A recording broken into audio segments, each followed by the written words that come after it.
I should have probably made this abundantly clear earlier. I have not seen every episode of this series in order.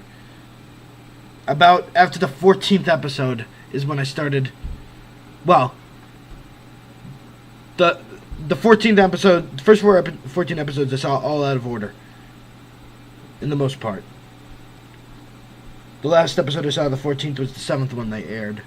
I'll get to it soon enough. And as for the remaining 11, 12, I saw those all in order. So, there's that. And it's very appropriate, actually, that I chose August to be the month instead of July, because August was not only the month CeeLo aired, but it was also at the end of the month last year, it was announced that the show wouldn't be returning for a second season. I mean, maybe I should have done this in April instead, but I didn't really have the time in April. I still had my classes. Anyways, How to Rock guest list. This is a good one.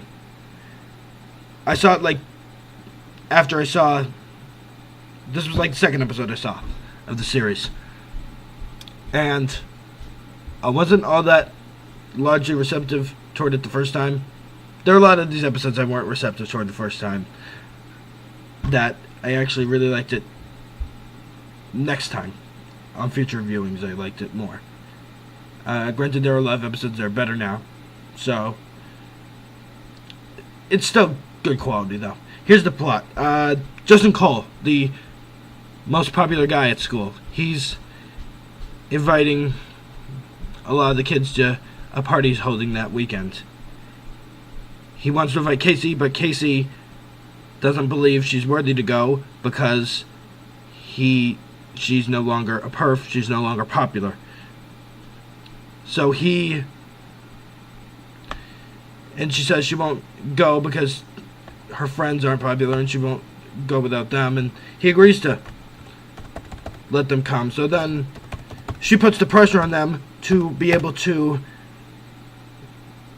act the way that they should at the party in order to impress everyone there and to not look like fools at the same time. And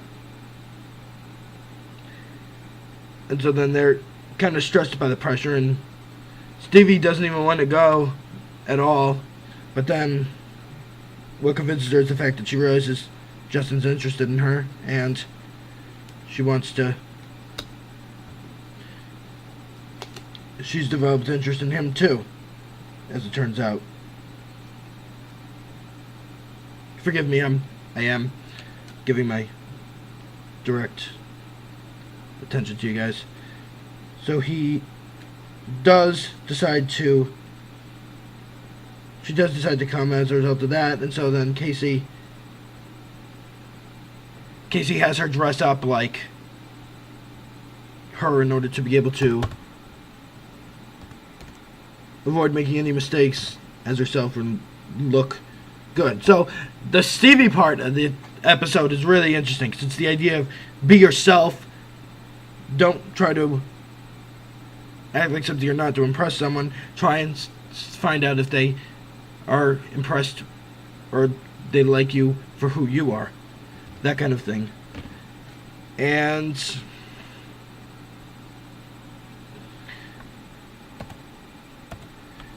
like I said, a lot of these episodes involve Casey not realizing her mistake or learning her lesson until the end, until almost the very end.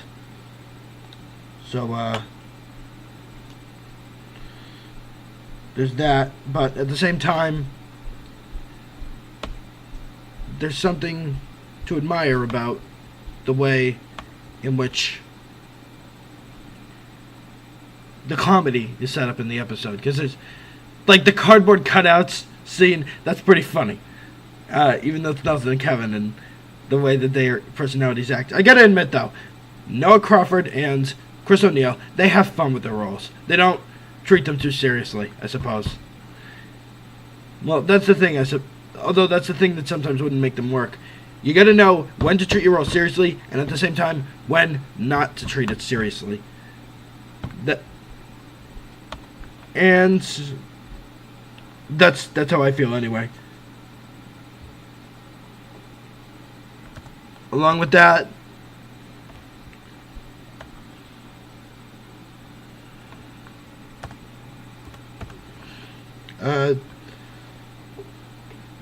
other good funny bits here and there that work.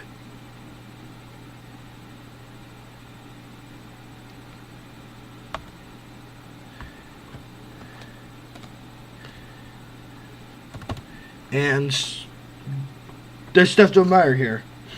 The interplay between Molly and Xander is also pretty enjoyable too. So obviously, you didn't see the other videos I made.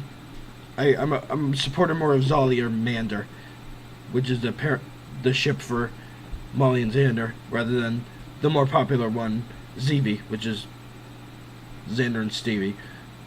Although I really do like Zeevee, I've made that abundantly clear too.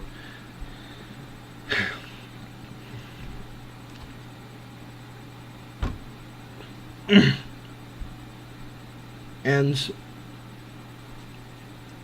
well, a lot of this does rely on Lulu. At the same time, there's some other good stuff to admire too, and it's not overblown either as well. It's done in, I think, a well-paced, appropriate manner, and it feels kind of old-fashioned in that sense. There's another episode a little ways down the road that actually felt really much like the premise of an old Nick show, or any old 90s show, and it really actually ended up working surprisingly well. So I will